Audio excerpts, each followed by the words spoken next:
Hyundai India, इस company का IPO ये इंडिया का सबसे बड़ा आईपीओ होने वाला है। ये कोई आईपीओ रिव्यू वीडियो नहीं है, बल्कि इस वीडियो में हम रियल लाइफ एग्जांपल के थ्रू जानने की कोशिश करेंगे दैट जो ये इस तरह की कंपनियां होती हैं उनका क्या हाल होता है।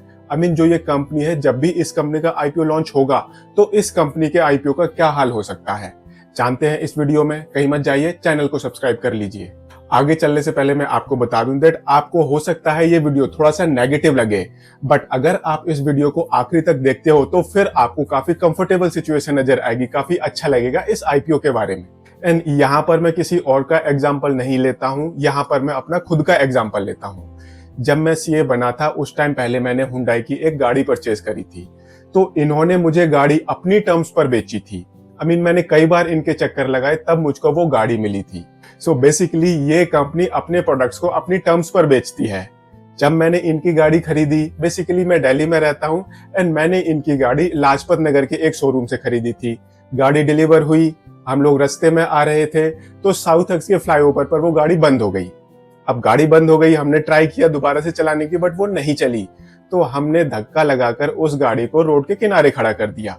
अब आप खुद सोचो, एक नई गाड़ी की आपने डिलीवरी ली, वो गाड़ी बीच रास्ते में बंद हो गई, घर तक नहीं पहुंची। खैर, गाड़ी को साइड में लगाने के बाद हमने शोरूम में फोन किया एंड वहां से कुछ लोग आए, उन्होंने गाड़ी ठीक कर दी एंड कहीं ना कहीं बताया दैट ये हमारी ही गलती थी जिसकी वजह से गाड़ी नहीं चली। गाड़ी में सब कुछ ठीक है। गाड़ी चलाई, वो वापस चले गए एंड हम आगे बढ़ दिए। जैसे ही हम सरोजनी नगर के आसपास आए, वो गाड़ी फिर से बंद हो गई। हमने फिर से शोरूम वालों को फोन किया, वो फिर से आए, उन्होंने फिर से हमें समझाया दैट गाड़ी में कोई प्रॉब्लम नहीं है, प्रॉब्लम आपकी ड्राइविंग स्किल्स में है। एंड इस बार वो गाड़ी हमारे घर तक छोड़ कर गए। अब गाड़ी घर पर पहुंच गई, वो लोग वापस चले गए। अब बारी आई पूजा करने की। तो पूजा करते टाइम एक नियम होता है दैट आपको जो नींबू होता है उसको गाड़ी के टायर से कुचलना होता है। जब उसका टाइम आया तो फिर से गाड़ी स्टार्ट करी एंड वो गाड़ी फिर से स्टार्ट नहीं हुई। नाउ अब आप सिचुएशन देखो, घर के बाहर नई गाड़ी खड़ी है, पूजा कर रहे हैं एंड गाड़ी को चलाकर उस नींबू को फोड़ना है एंड वो गाड़ी स्टार्ट ही नहीं हुई। चारों साइड से लोग देख रहे हैं दैट ये देखो नई गाड़ी लेकर आए हैं लेकिन अब ये गाड़ी नहीं चली। दैट वाज द टाइम मुझे बहुत बुरा लगा, मैंने इनकी कंप्लेंट कर दी। नेक्स्ट टाइम कंपनी वालों ने मुझे दूसरी गाड़ी दे दी। वेरी नेक्स्ट डे उन्होंने मुझे गाड़ी चेंज करके दे दी। नाउ वहां पर भी इन्होंने अपनी स्मार्टनेस दिखाने की कोशिश की, जैसे कि दूसरी गाड़ी में इंश्योरेंस नहीं दे रहे थे। जब मैंने गाड़ी खरीदी थी, बाहर निकल के पेट्रोल का टैंक फुल करवा लिया, उन्होंने थोड़ा सा पेट्रोल डाला, बट ये मैंने इनसे बात की और उन्होंने ठीक कर दिया, पेट्रोल भी पूरा फुल कर दिया एंड इंश्योरेंस भी दे दिया। सो ये था हुंडई का कार बाइंग एक्सपीरियंस। अब बात करते हैं सर्विस सेंटर की। मैंने गाड़ी खरीदी थी 2012 में, वो गाड़ी अभी भी मेरे पास है, but during this time period मैंने बहुत सारी सर्विसेज करवाई हैं, बहुत सारे डिफरेंट सर्विस सेंटर्स देखे हैं। एक चीज कॉमन है हर जगह, दैट वो आपको दिल खोल कर लूटते हैं। अभी तक मेरी ऐसी कोई भी सर्विसेज नहीं थी एक्सेप्ट जो पहली 3 सर्विसेज फ्री होती हैं, जहां पर मेरा बिल 10 से 12 हजार रुपए से कम आया हो। ऐसा कभी भी नहीं हुआ। प्लस क्वालिटी का इशू हमेशा रहा।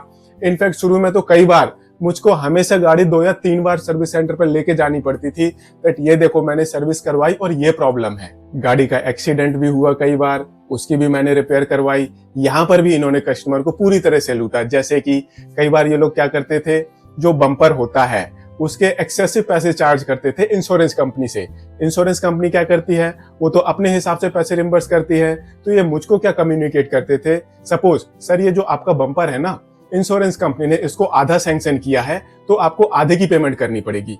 तो शुरू के 1-2 बार में तो मैंने पेमेंट कर दी कि यार मैं भी ठीक बोल रहे हो, बिकॉज मुझे इतना आइडिया नहीं था। बाद में जब मैंने लोगों से डिस्कस किया, then I got to realise यार ये तो लूट रहे हैं। जब नेक्स्ट टाइम ऐसा हुआ, मैंने इनको बोला यार ऐसा कैसे हो सकता है, आधा बम्पर कैसे सैंक्शन हो सकता है। तो फिर से उन्होंने मुझसे आधी पेमेंट नहीं ली। जब इसके रिगार्डिंग मैंने इंश्योरेंस वालों से बात की तो दूसरी साइड से बंदे ने मुझे कुछ ये बताया दैट सर ये जो गाड़ी का बम्पर है, सपोज इसकी कॉस्ट 3,500 रुपए है, अगर ये मुझसे 8,000 रुपए मांगेंगे तो मैं कैसे सैंक्शन कर दूंगा, मैं तो 3,500 रुपए ही सैंक्शन करूंगा ना। ये लोग क्या करते थे, इंश्योरेंस कंपनी वाले से 3,500 रुपए ले लेते, मुझको बोलते थे दैट आपका बम्पर 50% सैंक्शन हुआ है तो आधे पैसे आपको देने पड़ेंगे। 3,500 रुपए ये मुझसे ले लेते थे। एक और मैं आपको इंसिडेंट बताता हूँ। मुझको रोड ट्रिप जाना था दिल्ली टू गोवा। नाउ रास्ते में कोई प्रॉब्लम ना हो इसके लिए मैं गाड़ी को लेकर गया इनके सर्विस सेंटर पर। कौन से सर्विस सेंटर पर लेके गया ये मैं नहीं बताऊंगा। अब क्या है, गाड़ी सब कुछ ठीक करवा ली, यहाँ से पैसे भी दे दिए, वो भी एक्सेसिव चार्ज पे कर दिया, सब कुछ। नाउ जब हम उदयपुर गए, वहां पर नीचे गाड़ी के लीकेज हो रही थी, I mean engine oil leak हो रहा था। तो मैं रात में ढूंढता रहा, मुझे कोई सर्विस सेंटर वाला नहीं मिला। बाद में क्या हुआ, सुबह जब हम आगे चले तो वो गाड़ी बंद हो गई बीच रास्ते में। एंड माइंड इट, इसके बारे में भी मैंने इनके कस्टमर केयर में बात की दैट मेरे साथ ऐसा ऐसा हुआ है। एंड उस टाइम उन्होंने क्या बोला, सर ये हमारे साइड से तो सब कुछ ठीक था, मे बी आपने ही कुछ गड़बड़ कर दी हो रास्ते में, या ये भी हो सकता है दैट आपकी गाड़ी नीचे से लग गई हो कहीं। बट जब मैंने उसकी रिपेयर करवाई, माइंड इट मैं ऑन द वे था, दिल्ली से गोवा रोड ट्रिप पर जा रहा था और ये सारा इंसिडेंट हुआ था मेरा उदयपुर में। एक दिन मेरा उदयपुर में खराब हुआ। एंड जब मैं ये रिपेयर करवा रहा था तो वहां प्रॉब्लम पता क्या निकली, जो रेडिएटर होता है वहां से ये ऑयल लीक कर रहा था। आई मीन ग्रीन कलर का ऑयल था, अब वो इंजन ऑयल था या फिर ब्रेक ऑयल था, I don't know that. Green colour का ऑयल उसमें से खत्म हो गया था, जिसकी वजह से गाड़ी चलना बंद हो गई थी। एंड ये सब कुछ रेडिएटर में लीकेज हो रही थी। आई मीन आप खुद देखो, मैं सर्विस सेंटर में गया सब कुछ ठीक करवाने, बताया उनको कि ये पर्पज है, इसकी वजह से मैं आया हूँ। स्टिल उन्होंने क्या किया, कस्टमर को लूटा, वापस भेज दिया। एंड बाद में मेरे साथ ये प्रॉब्लम हुई। तो बेसिकली मैंने आपको कार बाइंग एक्सपीरियंस बताया, मैंने आपको इनका सर्विस सेंटर का एक्सपीरियंस बताया, मैंने इनके एक्सीडेंटल रिपेयर के हाल बताए आपको। नाउ इतना सब कुछ भुगतने के बाद, ये 10-12 साल के टाइम पीरियड की बात कर रहा हूं मैं, अगेन जब मुझे दूसरी गाड़ी खरीदनी थी तो मैंने फिर से डिसाइड किया दैट हुंडई गाड़ी ही खरीदेंगे। इस टाइम हमने डिसाइड किया था दैट हम वेन्यू खरीदेंगे, बिकॉज वेन्यू उस टाइम नई नई लॉन्च हुई थी एंड काफी अपीलिंग थी अपने सेगमेंट में। हमने गाड़ी बुक करवा दी, दे वर लाइक सर 2 महीने में मिल जाएगी। 2 महीने बोलते बोलते इन्होंने 4 महीने निकाल दिए एंड एट द एंड वो गाड़ी नहीं मिली।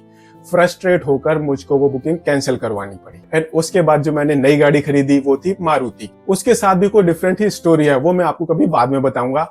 अभी हम बात कर रहे हैं सिर्फ और सिर्फ हुंडई की। तो मैंने आपको कार बाइंग एक्सपीरियंस बताया, सर्विस सेंटर का एक्सपीरियंस बताया, उसके बाद मैंने एक्सीडेंटल रिपेयर का एक्सपीरियंस बताया। तो बेसिकली ये क्या है, कंपनी ने मुझको गाड़ी बेची थी अपनी टर्म्स पर, सर्विस सेंटर में इन्होंने अपनी टर्म्स पर लूटा मुझे, एक्सीडेंटल रिपेयर में वहां पर भी मुझे अपनी टर्म्स पर लूटा। बट स्टिल जब मैं दूसरी गाड़ी खरीदने गया तभी मैं हुंडई की ही गाड़ी खरीदने गया। एंड मैंने ऐसा क्यों किया, इसके काफी रीजंस हैं। जैसे कि आप महिंद्रा के पास जाकर क्रेटा नहीं परचेज कर सकते, आप हुंडई से हुंडई थार परचेज नहीं कर सकते, आप हुंडई से अर्टिगा परचेज नहीं कर सकते। बेसिकली जो ये गाड़ियां होती हैं, इनके जो प्रोडक्ट्स होते हैं वो सारे यूनिक होते हैं। हाँ, बहुत सारे प्रोडक्ट्स में आपको 90%, 95% की सिमिलरिटी मिल जाएगी, बट जो प्रोडक्ट कंपनी ए का है वो कंपनी बी का नहीं होगा। प्रोडक्ट होमोजेनियस भी होती है यहाँ पर। एंड जो भी मैंने आपको अभी एक्सपीरियंस बताया, इसमें कुछ खास बातें निकल कर आई, जैसे कि प्रोडक्ट यूनिक है, दूसरा ये अपने प्रोडक्ट्स को अपने कस्टमर को अपनी टर्म्स पर बेचते हैं, तीसरा उसके बाद जो भी ये रिपेयर है, एक्सीडेंटल रिपेयर है, यहाँ पर भी ये अपने कस्टमर को निचोड़ लेते हैं एक किस्म से। तो ये इस कंपनी के बारे में क्या बताता है, बेसिकली ये इस कंपनी के बारे में काफी कुछ बताता है। जैसे कि इनका प्रोडक्ट सॉलिड है, डिमांड बहुत ज्यादा है, आज की डेट में इनफैक्ट 8-8, 10-10 महीने की डिमांड है इनके प्रोडक्ट्स की। दूसरा, ये जैसे चाहे वैसे अपने कस्टमर्स को लूट सकते हैं। ये इस कंपनी का एक बिजनेस प्रोफाइल है। अब मैं तो कस्टमर था इनका, इन्होंने मुझे लूटा, दैट मीन्स मुझसे इन्होंने बहुत सारा प्रॉफिट कमाया। तो एक कंपनी का जो प्रॉफिट होता है उसके मालिक कौन होते हैं, उसके मालिक होते हैं शेयर होल्डर्स। अब ये कंपनी अपना आईपीओ लेकर आ रही है, मतलब अब आप इस कंपनी के मालिक बनोगे टू सर्टेन एक्सटेंट। जितने भी आपके पास शेयर्स होंगे उस हिसाब से आप इस कंपनी के मालिक बनोगे। दैट मीन्स अभी तक जो मुझसे प्रॉफिट कमाया जा रहा था, अब वो प्रॉफिट आपके साथ बटेगा। अब इसी तरह की एक और कंपनी का आईपीओ थोड़े टाइम पहले आया था, कंपनी थी बजाज हाउसिंग। आई मीन आपने देखा उसके आईपीओ को क्या सब्सक्रिप्शन मिला, उसके बाद उस कंपनी के शेयर ने अपने शेयर होल्डर्स को किस तरह से रिटर्न्स दिए हैं। एंड जो ये बजाज ग्रुप की कंपनियां हैं, आप उस बंदे से पूछो जिसने बजाज से लोन लिया होगा, गालियां दे रहा होगा, बट ये कंपनियां मार्केट में हमेशा एक प्रीमियम वैल्यूएशन कमांड करती हैं, बिकॉज ये अपने कस्टमर को अपने हिसाब से निचोड़ती हैं। हुंडई भी उसी ही कैटेगरी की एक कंपनी है। आई मीन इस कंपनी के पास पूरे ऑप्शन है अपने कस्टमर्स को निचोड़ने के, अपने हिसाब से प्रॉफिट कमाने के, अपने हिसाब से गाड़ियां बेचने की, अपनी टर्म से गाड़ियां बेचने की। एंड जब भी इस तरह की कोई कंपनी होती है, मार्केट हमेशा उस कंपनी को एक प्रीमियम वैल्यूएशन देता है। तो आप ये मान के चलो दैट जो ये कंपनी है, इस कंपनी के आईपीओ को अच्छा सब्सक्रिप्शन मिलने वाला है, मे बी इसकी बम्पर लिस्टिंग हो, बट ये सब डिपेंड करेगा दैट जो मार्केट की सिचुएशन है वो क्या होने वाली है, किस टाइम पर इस कंपनी का आईपीओ आएगा। सपोज अभी वॉर जैसी सिचुएशन तो बनती जा रही है, अब वॉर शुरू हो गया एंड ये कंपनी अपना आईपीओ लेकर आ रही है, तब तो मे बी सिचुएशन डिफरेंट हो। बट अगर सिचुएशन नॉर्मल भी रहती है तो इस कंपनी के आईपीओ को जबरदस्त रिस्पॉन्स मिलने वाला है, बिकॉज इस कंपनी के प्रोडक्ट्स बड़े सॉलिड हैं। अब इस कंपनी के आईपीओ पेपर को देखेंगे, उनको एनालाइज करेंगे, देन एक डिटेल में वीडियो बनाएंगे। अभी मैंने आपको ऊपर से अपने एक्सपीरियंस के बेसिस पर आपको बताया है दैट ये कंपनी किस तरह की कंपनी है एंड जो ये इस तरह की कंपनियां होती हैं मार्केट में उनका क्या हाल होता है। बेसिकली मार्केट में इस तरह की कंपनियां हमेशा एक प्रीमियम वैल्यूएशन ऑक्यूपाई करके चलती हैं। अब यहाँ पर मैं आपको बता दूं, ये तो मेरा एक एग्जांपल था। मेरे जैसे इंडिया के अंदर 150 करोड़ लोग हैं, तो उनके साथ भी तो ऐसा ही कुछ हो रहा होगा ना। आई मीन मेरे साथ, सपोज जो भी मेरे साथ है, बाकी अदर पर्सन के साथ एटलीस्ट 10% तो हो ही रहा होगा ना। तो उस हिसाब से आप देखो दैट ये कंपनी कितना प्रॉफिट कमा रही होगी, किस तरह से प्रॉफिट कमा रही होगी। खैर, इस सब के बारे में हम जब आईपीओ के रिव्यू करेंगे उस टाइम बात करेंगे। अगर आपको यह वीडियो पसंद आया हो तो इसको लाइक शेयर जरूर करें एंड चैनल को सब्सक्राइब करें। Thank you.